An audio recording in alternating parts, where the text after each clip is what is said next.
क्या election commission Bharatiya Janata party के इशारों पर काम कर रहा है और बिना सभी प्रत्याशियों को बुलाए हुए बैलेट पेपर को क्यों खोला गया और कांग्रेस पार्टी बीजेपी पर लगातार कई गंभीर आरोप क्यों लगा रही है? आगे इन सभी सवालों का जवाब हम वीडियो में खोजने की कोशिश करेंगे।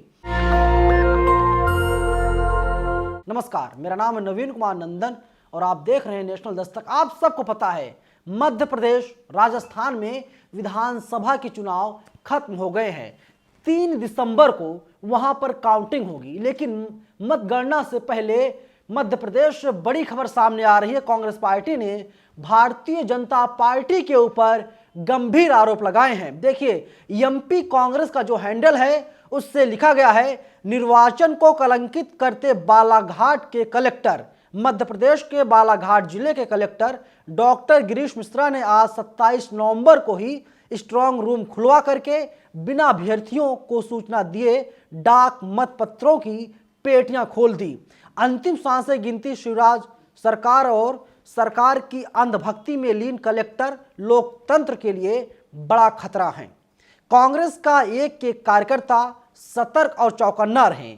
बीजेपी की करारी हार से बौखलाई, चोरी की ये सरकार और कुछ सरकारी दलाल वोट चुराने की फिराक में है और वीडियो को भी जारी किया गया है। 2 मिनट 13 सेकंड का वीडियो लगातार सोशल मीडिया पर तेजी से वायरल हो रहा है और कांग्रेस के जो तमाम दिग्गज नेता हैं, जो कार्यकर्ता हैं, वे लोग यही कह रहे हैं कि सरकार लगातार अपने अधिकार का दुरुपयोग करने का काम कर रही है, क्योंकि जो कलेक्टर हैं भारतीय जनता पार्टी की सरकार के अंडर में काम करते हैं और अभी तक कार्यवाहक मुख्यमंत्री के रूप में मामा शिवराज सिंह चौहान एक तरीके से सरकार चला रहे हैं। कार्यवाहक इसलिए क्योंकि शिवराज सिंह चौहान ने अभी तक इस्तीफा नहीं दिया है। जब 3 दिसंबर को मतगणना होगी तब पता चलेगा कि किसकी सरकार बनेगी और इसके बाद जो मौजूदा सरकार है, शिवराज सिंह चौहान जो मुख्यमंत्री हैं, तब एक आधिकारिक तौर पर इस्तीफा देंगे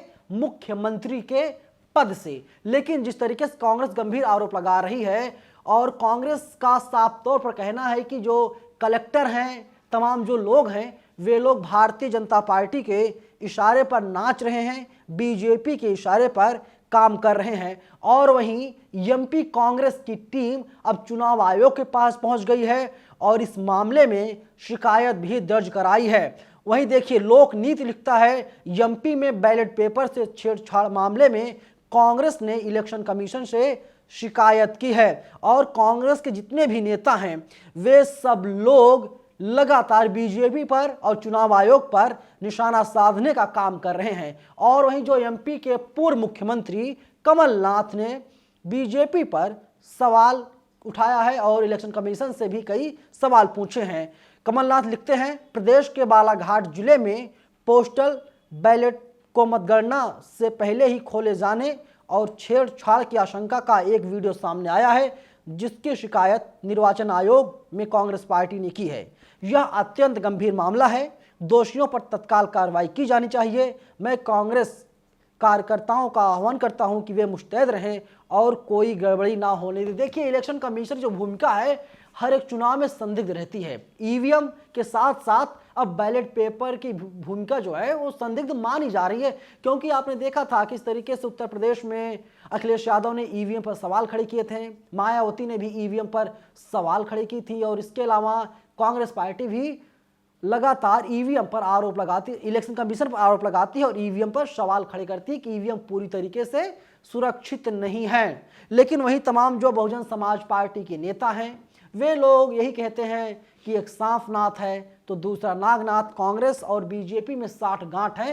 ये लोग सत्ता में आने के लिए, सत्ता हथियाने के लिए एक दूसरे पर कई गंभीर आरोप लगातार लगाते आए हैं और आगे लगाते भी रहेंगे। लेकिन सवाल यही है कि जब बैलेट पेपर खोलना था, बॉक्स को खोलना था, तो सभी प्रत्याशियों को, सभी उम्मीदवारों को क्यों नहीं बुलाया गया है? और वहीं जी मध्य प्रदेश छत्तीसगढ़ लिखता है, बालाघाट में पोस्टल बैलेट पेपर से छेड़छाड़ मामले में एक्शन, नोडल अफसर को सस्पेंड कर दिया गया है। यानी इलेक्शन कमीशन ने साफ तौर पर यह स्वीकार कर लिया है कि इलेक्शन कमीशन के जो तमाम अधिकारी थे, नोडल ऑफिसर थे, उनकी गलती थी, उनकी गलती की वजह से इस घटना को अंजाम दिया गया जानबूझ करके, और इसीलिए नोडल अफसर को सस्पेंड कर दिया गया है। और कांग्रेस छेड़छाड़ का आरोप लगातार लगा ही रही है। लेकिन अब वहीं देखिए, सबसे बड़ा सवाल यही खड़ा होता है कि जिस पारदर्शिता की बात लगातार हमारे देश में होती रहती है,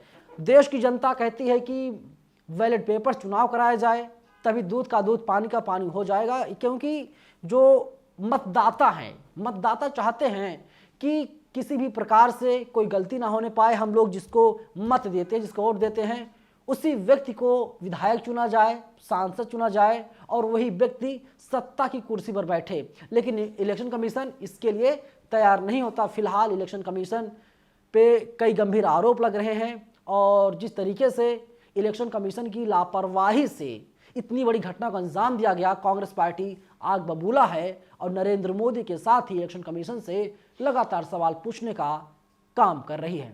फिलहाल इस वीडियो में इतना ही, लेकिन आप लोग पूरी खबर को कैसे देखते हैं? क्या वास्तव में मध्य प्रदेश में भारतीय जनता पार्टी की करारी हार होने जा रही है या फिर नहीं? कमेंट बॉक्स में हमें जरूर बताइएगा। धन्यवाद। नेशनल दस्तक की आपसे गुजारिश है कि अगर इसको बचाना चाहते हैं तो नेशनल दस्तक को सब्सक्राइब करने के लिए रेड कलर के सब्सक्राइब बटन को दबाएं, फिर बेल आइकन की घंटी दबाएं। नेशनल दस्तक को बचाने के लिए बहुत जरूरी है कि हर खबर को शेयर करें, लाइक करें, कमेंट जरूर करें।